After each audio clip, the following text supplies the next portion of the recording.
okwogera ne Katonda buli ku makya y'ensula ennamu ekulukutira mu bulamu bwaffe ne tufuna amaanyi agatuyamba okuyita mu lunaku lwonna. Funa amaanyi nga tonnafuluma nnyumba yo. Weebale kubanga olwaleero nalwo oluwaddeyo okubanga osookera ku nsula ey'obulamu.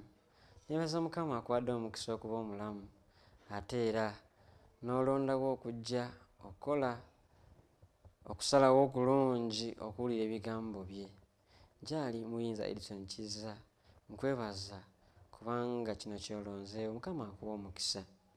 Weewaawo ennaku z'omwezi ziri 16. Olunaku lwa Friday, olunaku lwa kuteekateeka sabbiiti. Nzikiriza nti Mukama omukisa gwe wakuwadde okuyigira wamu naffe ogenda gukozesa. Weewaawo olwaleero Mukama alina kyaleese tuyige.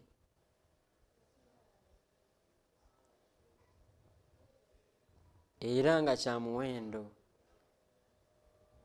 Nkujjukiza nti obuweereza buno osobola okubuwagira okuyita ku Airtel ne MTN. Airtel onyiga *185*9 oteekemu ennamba yaffe eyo eya 4397850. Njiddamu 4397850. Olyoke okole kyonna Mukama kyakusobozesa.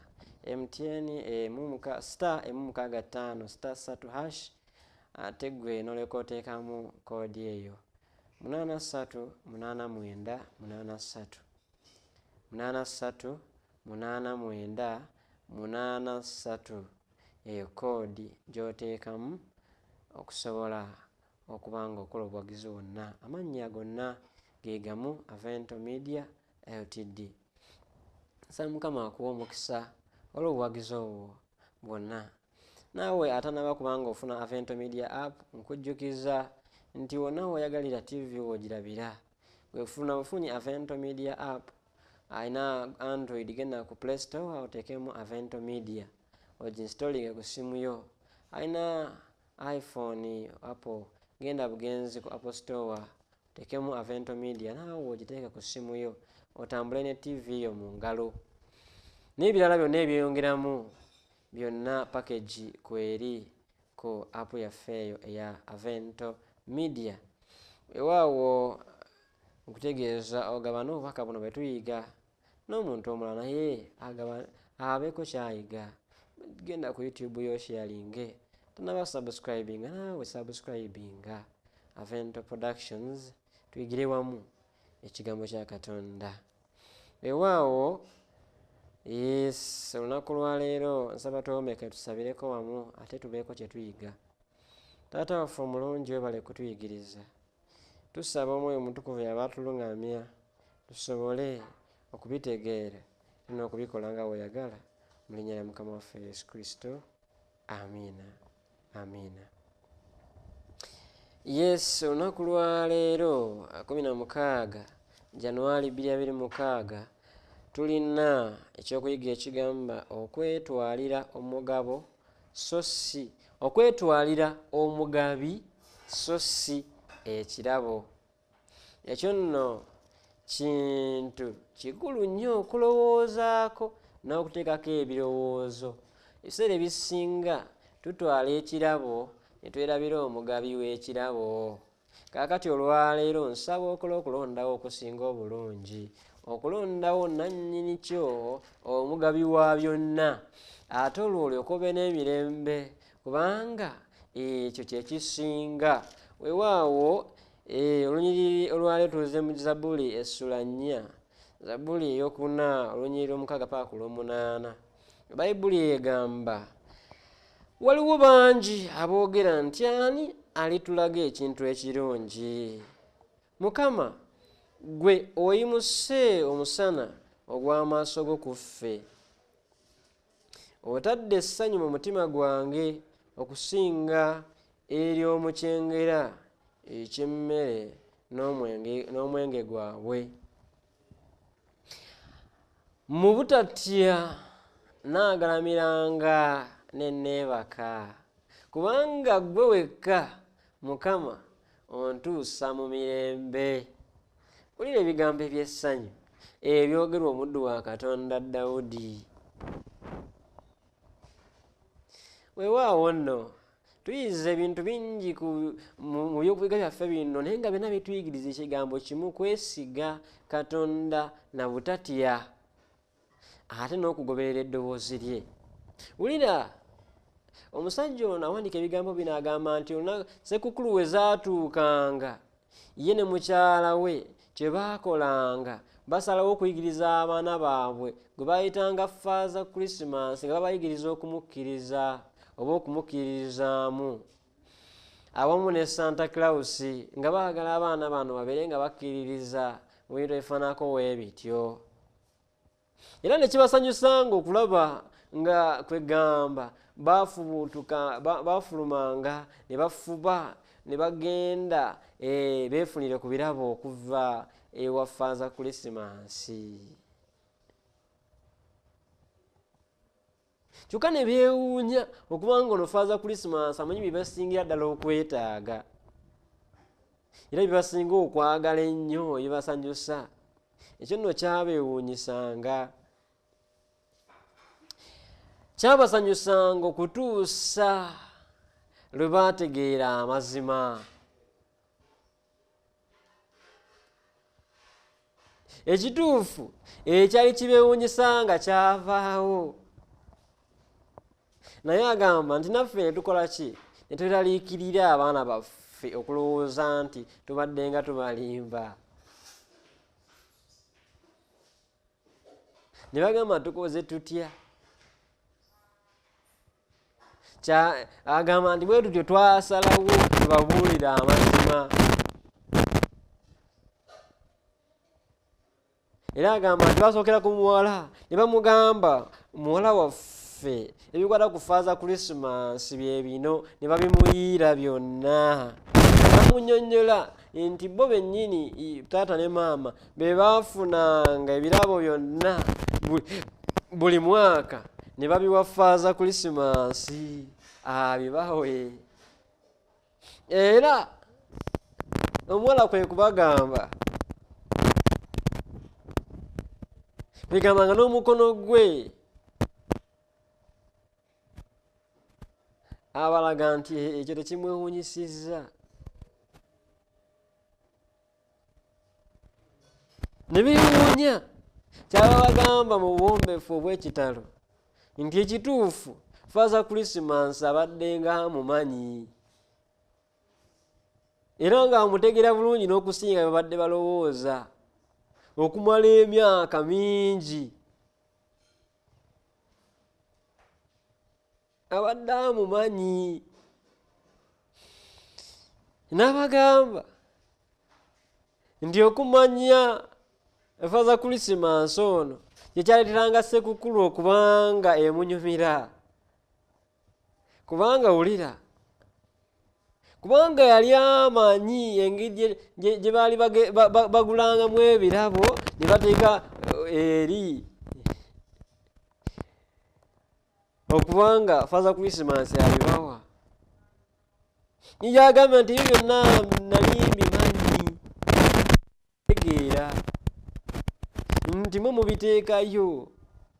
Naye agambye kino ekyasinga okumulemeza mu mbeera efaanako weetyo. Agambye nti ekyasinga okumusanyusa si kubanga Father Christmas amuwa ebirabo, naye okwagala okwalinga mu bazadde be, okubanga bafaayo okubanga babawa ebirabo.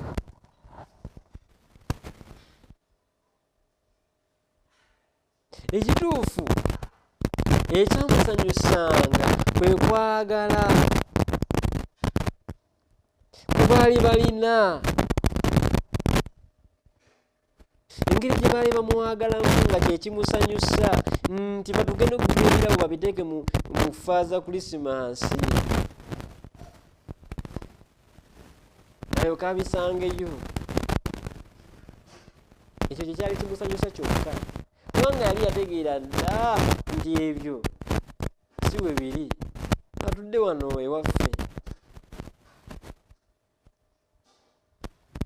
Omwana yakuulanga erinnyo ne bamugamba nti teeka mu ndemesi zikuwe ssente, naye abaana bakizuula ne batuuka ekiseera ne bakizuula nti ekituufu omuzadde yazimpa.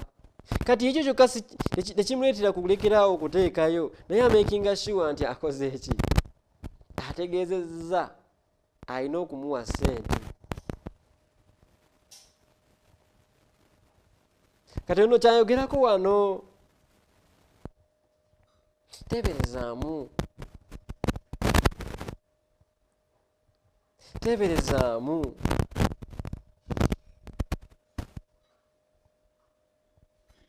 Embeera efaananako bw'etyo, ebirowoozo byali kwani agaba okusinga ebirabo. Ebirowoozo baabiteekanga kuoyo abawa ebirabo okusinga ebirabo bye babawadde, nga ye agambye nti okwagala okwo kwe baali bayinanga kwe kusinga okumusikiriza, okumusanyusa. Mukyawandikwa ebitusomye olunaku lwaleero, obwetegereza obulungi omuyimbi ono wa Zabbuli agezaako okuwa obujulizi nga kwegamba mumativu n'embeera eriwo, mumativu ne Mukama okusinga ebyo by'agaba.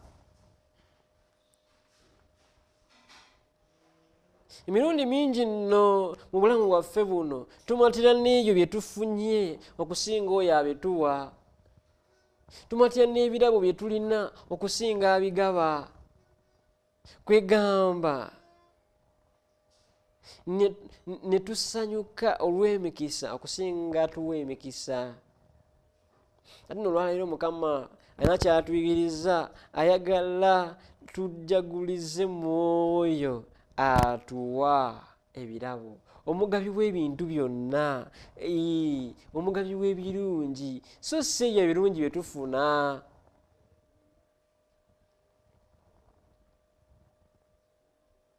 Yetunuulira ebyo byatuwanga mukisa, yetunuulira oyo atuwa.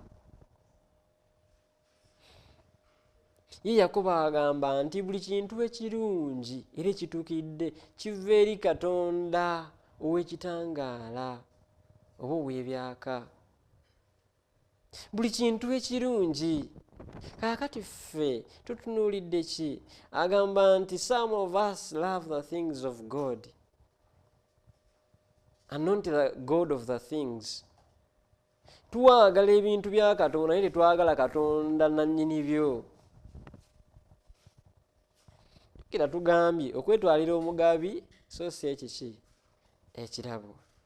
Olwaleero osazeewo ki? Okutwala omugabi w'ebirabo, ensibuko ya buli kimu, oba okutwala ebyo byakuwadde ne bikwerabiza oyo abigaba. Nno nsobi nnene gye tukola mu bulamu bwaffe buno we tulimu, ne tuyaayaanira obukunkumuka, ne twirabira nannyini byonna. Yavula mu Matayo 6:33 agamba nti kale munoonye obwakabaka bwa Katonda n'obutuukirivu bwe. Musooke munoonye obwakabaka bwa Katonda n'obutuukirivu bwe. Sooka onoonye obwakabaka bwa Katonda n'obutuukirivu bwe. Kubanga ensonga enkulu y'oyo agaba ye mugabi. So si bino ebitwongerwako, agamba nti ebirala byonna binaakwongerwako. Ebitwongerwako ate biffe bye tuyaayaanira ne tuleka abigaba. Oyaayaanira ekidomola eky'amazzi n'olika ensulo ey'amazzi mwe gatagenda kuggwa.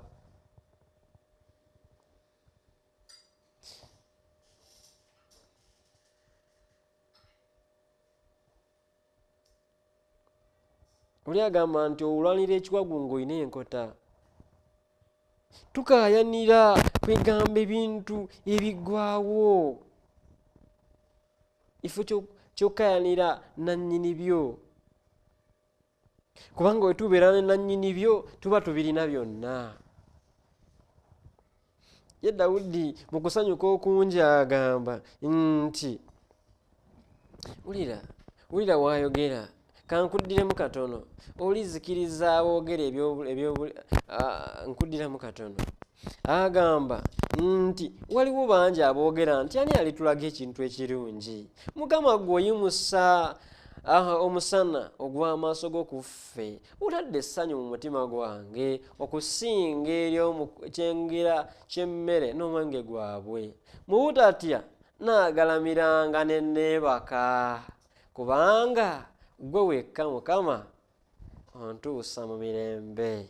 Wulira Zabuli omuwandiisi omuyimbi ono agamba nti sikyalina kye neeraliikirira. Gwe wooli byonna byonna biwedde. Kubanga gwe nannyini byonna. Ate neeraliikirira kaki?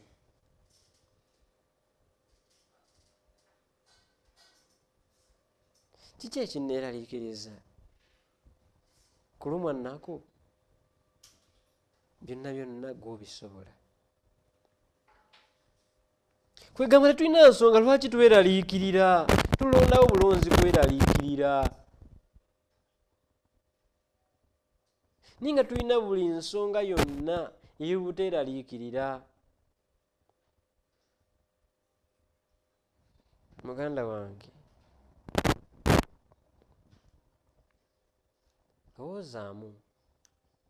Oyinza okuba naawe obaddenga oli mumativu n'ebyo Katonda by'agaba, naye nga toli mumativu na kumwetwalira nannyini byo.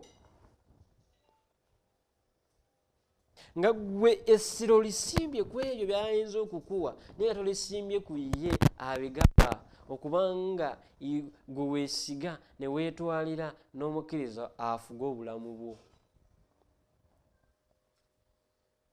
Kirowoozeeko, okifumiitirizeeko, okole okusalawo okusingako obulungi. Oyinza okubeera eyo ng'ogamba nti Mukama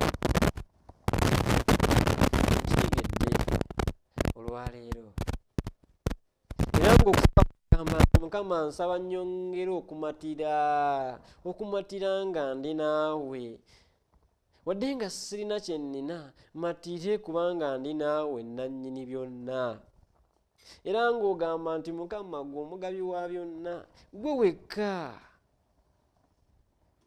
nkwagala, era gwe wekka gwe njayaanira okusinga ebirabo by'ompa. Njagala obeere mu bulamu bwange. Kubanga kwe kusaba kwange, kwe kuyaayaanako. Ngenda kusaba tusabireko wamu. Kitaffe omulungi, tukwebaza omukisa ogwo gw'otuwadde, okumanya nti gw'osinga byonna. Yava agamba nti twala ensi ompe Yesu, ebyensi byonna tebigasa. Olwaleero tukizudde nti Yesu osinga byonna. Tusobozese bulijjo okumatiranga nga tuli naawe nannyini byonna, okusinga okubeera n'ebyo ebirala w'otali. Nga twetwalire gwe omugabi wa byonna okusinga ebyo ebirabo bye tuyinza okuba nga tulowoozaako.